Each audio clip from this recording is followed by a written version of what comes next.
for a fresh twist on a trifold, you want to take a look at the Broadside Reveal brochure. This creative format offers a unique horizontal strip of content and poster reveal on the outside, and then finishes into a classic trifold format when it's folded down.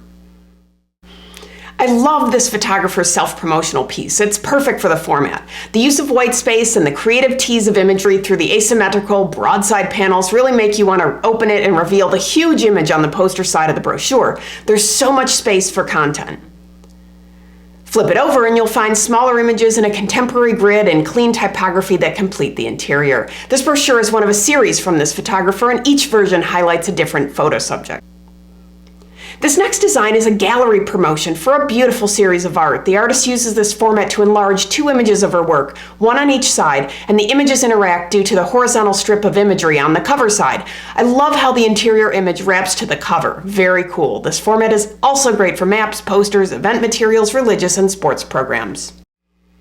If you like this format and want to give it a try, just visit the link at the end of this video and download the free reference template to start designing. It's easy. You can get instant pricing while you're there too. Have fun designing. I'll see you next time. Bye.